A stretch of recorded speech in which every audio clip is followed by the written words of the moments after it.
جب کوئی کسی اللہ والے کی من جانب اللہ کسی بھی ہستی کی مخالفت کرتا ہے کوئی، تو تم یہ نہ سمجھو کہ یہ اللہ کو برا لگے گا، کیونکہ اس کی مخالفت اللہ ہی کرواتا ہے۔ کیوں؟ جن کو جہنم میں جانا ہے اس کی مخالفت کر کے جہنم میں جانے کا وسیلہ بنے۔ اب جیسے ایک شخص تھا انڈیا میں، بریلی میں، اب ہندوستان کے مسلمانوں میں اس وقت دارالعلوم دیوبند میں جو تعلیم حاصل کر رہے تھے، ان میں سے چند جو معلم تھے ان کو وہابیوں نے خرید لیا، ورنہ اس وقت بھی دارالعلوم دیوبند میں بہت سے ایسے تھے جو صاحب طریقت تھے، جس طرح امداد مکی مہاجر رحمۃ اللہ علیہ، یہ مولانا اشرف علی تھانوی کے پیر تھے، ان کا تعلق تھانے سے ہے، ہندوستان میں ایک جگہ ہے تھانہ۔ یہ دیوبندی اور بریلوی یہ کانسیپٹ ابھی بہت تازہ ہے، ایک صدی سے بھی شاید کم ہو۔ اس سے پہلے تو سارے اہل سنت والجماعت ہی تھے نا۔ تو اہل سنت والجماعت میں عقائد بگڑنے لگے، رسول اللہ صلی اللہ علیہ وسلم کی ذات کے حوالے سے عقائد بگڑنے لگے، درود و سلام متعلق عقائد بگڑنے لگے۔ تو اس وقت پھر یہ مولانا احمد رضا خان فاضل بریلوی نے آواز لگائی تاکہ سنیوں میں سے جو غیر مقلد ہیں وہ الگ ہو جائیں اور جن کا عقیدہ صحیح ہے وہ الگ ہو جائیں۔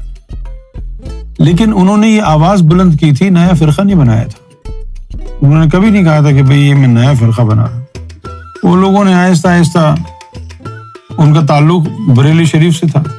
بریلی ایک گاؤں ہے، ایک شہر ہے ہندوستان میں۔ بعد میں لوگوں نے جو ہے اپنی شناخت کے لیے بریلوی لگانا شروع کر دیا۔ لیکن مولوی جو ہے کتنا ہی اچھا کیوں نہ ہو جائے، ایک مقام ایسا ضرور آتا ہے مولوی کی زندگی میں جہاں اس کو قدم پھونک پھونک کے رکھنا پڑتا ہے، اور اگر وہاں وہ بھٹک جائے تو پھر وہ ایک نیا مرزا غلام احمد قادیانی بن جاتا ہے۔ لہٰذا یہی ہوا، احمد رضا خان صاحب تھے تو مولوی ہی نا، لیکن جاتے جاتے انہوں نے اپنی جہنم کا راستہ کھول لیا اور امیر معاویہ کے بارے میں تعریفوں کو پل باندھ دیے۔ اب مجھے آپ بتائیے کہ جس کے بارے میں رسول اللہ فرمائے کہ یہ باغی جماعت ہے، کیا ایسا ممکن ہے کہ جماعت تو باغی ہو اور جماعت کا سرغنہ جو ہے وہ مومن ہو؟ سوچنے کی بات ہے نا۔ اب آپ دیکھیے کہ یہ جو دعوت اسلامی ہے، مولانا الیاس قادری صاحب، ان کے یہاں پر اچانک یہ شدت کیسے آئی؟ ان کو ملے تانے دیوبندیوں نے، کہتے تمہارے اعلیٰ حضرت تو یہ کہتے تھے امیر معاویہ کے بارے میں۔ تو یہ جو شر پھیلا ہوا ہے سنیت بریلویت کے نام پر، یہ دراصل فیضان رضا ہے، فیضان مصطفیٰ نہیں ہے۔ اگر وہ اہل حق ہوتے تو کبھی بھی امیر معاویہ کی شان میں کچھ نہ کہتے، کیونکہ اس کی شان ہی کوئی نہیں ہے۔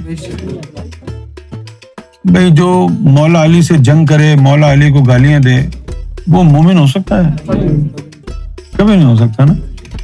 ہم کو اتنی زیادہ ان سے، احمد رضا خان صاحب سے جو ہے کوئی اتنی زیادہ رغبت نہیں ہوئی۔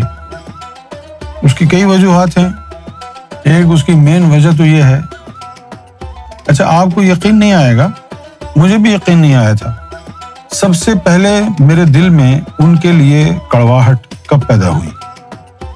ان کی نعتوں کا مجموعہ ایک کتاب ہے، ہدایت بخشش۔ ہدایت بخشش ان کی نعتوں کا مجموعہ ہے، اس میں غوث پاک کی بھی منقبت انہوں نے لکھی ہے، رسول اللہ کی شان میں بھی نعتیں لکھی ہیں۔ اس کتاب کے اندر جس انداز میں انہوں نے بی بی عائشہ کا ذکر کیا ہے، ان کی جوانی پر بات کی ہے، ان کے جسم پر بات کی ہے، وہ میں کلام ان کا پڑھ کے میں نے سوچا کہ یہ شخص بدبخت ہے جو رسول اللہ کی زوجہ کے بارے میں اتنے نازیبا الفاظ استعمال کر رہا ہے۔ آپ بھی پڑھ کے دیکھ لیں، پڑھے ہوں گے نا، کیونکہ قرآن مجید کیا کہتا ہے؟ قرآن مجید نے کہا ہے کہ اے مومنو، رسول اللہ صلی اللہ علیہ وسلم تمہاری جانوں سے بھی زیادہ تم سے قریب ہیں، اور رسول اللہ صلی اللہ علیہ وسلم کی جو ازواج ہیں وہ سارے مومنوں کی مائیں. اب دیکھیے یہ جو کلام ہے یہ انہوں نے بی بی عائشہ کی شان میں لکھا ہے. تنگ و چست ان کا لباس اور وہ جوبن کا مس کی جاتی ہے قبا سر سے کمر تک لے کر، یہ پھٹا پڑتا ہے جوبن میرے دل کی صورت. یہ بی بی عائشہ کے بارے میں لکھا ہے، جو ان کے کمر کے بارے میں بات کر رہے ہیں، ان کے جسم کے بارے میں بات کر رہے ہیں. اور اس کے بعد دیکھیں کہ ہوئے جاتے ہیں جاماں سے برو سینہ و بر، کہ انہوں نے کپڑے پہنے ہوئے ہیں، ان کپڑوں سے ان کا سینہ باہر نکلا ہوا ہے. یہ رسول اللہ کی زوجہ محترمہ کے بارے میں شاہ احمد مجدد دین و ملت ان کا یہ کلام ہے. اب میں ان باتوں پر زیادہ توجہ دیتا نہیں ہوں نا، جو لگا ہوا ہے جہاں لگا ہوا ہے، لیکن اب یہ بریلوی میرے پیچھے پڑ گئے ہیں انڈیا میں. اب یہ سارے دیکھ لیں کہ تمہارے اعلیٰ حضرت رسول اللہ صلی اللہ علیہ وسلم کی زوجہ محترمہ کے بارے میں کس طرح کی یعنی ہرزہ سرائی کر رہے ہیں، بے حیائی. ان کے جسم کے بارے میں، سینے کے بارے میں باتیں ہو رہی ہیں. خوف ہے کشتی ابرو نہ بنے طوفانی، کہ چلا آتا ہے حسن اہل کی صورت بڑھ کر. اب یہ باتیں تو بڑی یعنی جیسے ٹھرکیوں کا کلام ہے. یہ تنے اقدس میں لباس آیا تطہیر ہوا، سورہ نور ہو سر پر گہرامان مجر، یا ہمیرا کا تنے پاک پر گلگوں جوڑا، میں کہاں نازنی سرکار کی عفت حرمت، کہہ دو مجرے کو پڑھیں پھولوں کا گہنا لے کر. یعنی مجرا بھی کروا رہے ہیں. اب یہ جو ان کی کمر کے بارے میں، ان کی ٹانگوں کے بارے میں، ان کے سینے کے بارے میں اس طرح کے یعنی مذاق خیز جنسی مجرمانہ خیالات اور الفاظ کا جو استعمال ہے، وہ بتاتا ہے کہ یہ شخص جو ہے گستاخ ہے. آپ کی ماں بہن بیٹی کے بارے میں کوئی ایسی بات کرے، آپ سمجھیں گے یہ مومن بندہ ہے؟ نہیں نا. تو جو رسول اللہ کی وائف کے بارے میں اس طرح کی بےہودہ گفتگو کرتا ہو، اس کو آپ ولی سمجھتے ہیں؟ لعنت ہے آپ کے ایمان پر. تو میرا کہنے کا مطلب یہ ہے کہ جن لوگوں کو اللہ تعالیٰ جہنم کی طرف بھیجنا چاہتا ہے، شیطان کو کہتا ہے جاؤ ان کا عقیدہ بگاڑ دو. جب کوئی اللہ کا ولی فقیر آئے تو یہ اس کی مخالفت میں لگ جائیں اور ان کے جہنم میں جانے کا رستہ کلیئر ہو جائے.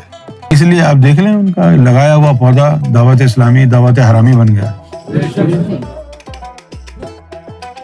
کبھی یہ تو نہیں ہوا ان سے کہ کہیں بھئی فیضان علی جاری ہوگا، فیضان حسین جاری ہوگا. جا کے مرے تو کہاں؟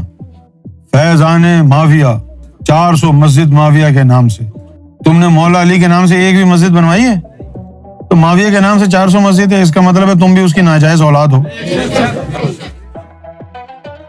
غلط ہے تو بتاؤ، مجھے بتاؤ کہ رسول اللہ کی گستاخی کرنے والا، مولا علی کو گالیاں دینے والا مومن ہو سکتا ہے؟